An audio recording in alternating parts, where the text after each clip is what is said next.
So it's a sigh of relief as ASUU finally suspends its action. In your estimation, how much damage do you think this has had on the education sector? Thank you very much.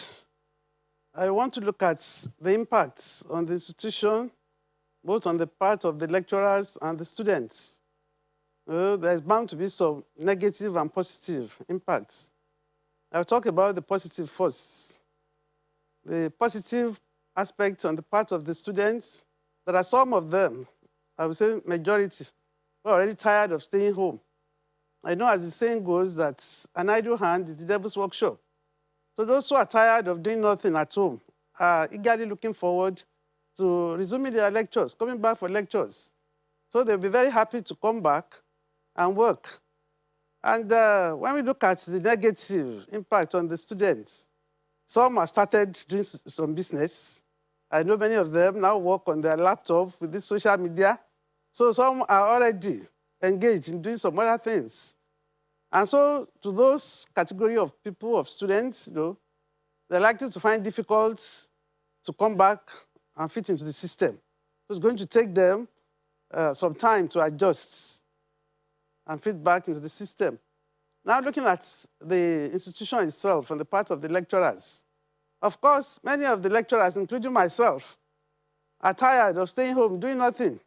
I won't say nothing as such, not teaching the students, because we have some other things we do as lecturers. Some of us still supervise students, although we are not supposed to work, but we have a lot of research work to do. And some of us are busy writing papers, still ensuring that we are publishing the articles, the results of our research work. So these are positive impacts from the parts of the lecturers who are willing to work, ready and waiting for the government to give us a listening ear, which at last we can say that it has come. So lecturers, the impact will be that lecturers will be ready to work. But on the negative aspects, there will be a lot of workload for us to do. Looking back, I've mentioned the research work. Many students, those who are serious, have been doing their work at home. So we expect them to come back with this backlog. So there's going to be a lot of work to catch up with. And students who have been out of school for so many months, to bring some of them back to the system, be ready to work at the pace some lecturers will be ready to provide the service. It's going to be a kind of Herculean task. It's going to be energy sapping. But I'm sure we are ready to work. Well, it's not the first time ASUU is going on strike over improved welfare, such as salaries and other payments. Should the government have allowed the strike go on for this long? I think the federal government is not being fair on the educational system of this country. They are downplaying the education of our youths, and the youths are supposed to be the future leaders. So I think it is time people wake up to their responsibilities, appreciating the fact that we need to invest a lot in education. Just as you have rightly said, many of the people who are able to send their children abroad are sending their children abroad to go and school. Even within Nigeria, we have this dichotomy. Many people who are able to now send their children to private institutions. We have so many private universities now, and because their time is fixed, the parents will know that once the child enters the university this year, in the next 4 years, that child is graduating. So some parents prefer sending their children to private institutions. But then when we look at the majority, the masses, who cannot really afford that, they are bound to benefit from the federal institutions.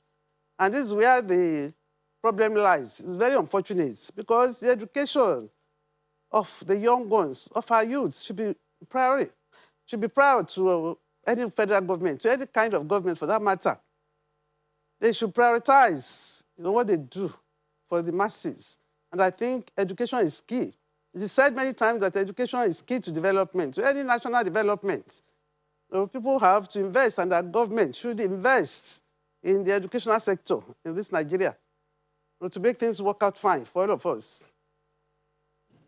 So lack of infrastructure is also one of the many reasons for the industrial action. How can this be improved across public schools in the country?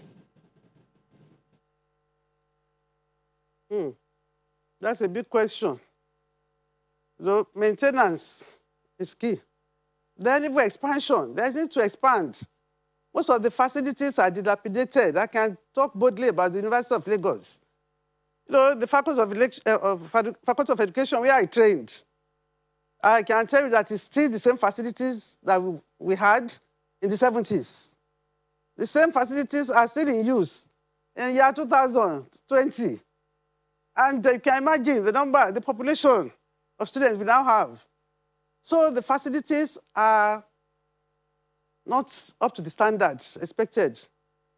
You see, you have students, explosion in population, even in education now. We have 100 students in one class, 120, using the same facilities that we were using when we had just 20 students in a class. Now, even these facilities are not even maintained. The laboratories are not functioning well. You don't have the equipment to make things function. So you see, these are problems that we are facing in the university system.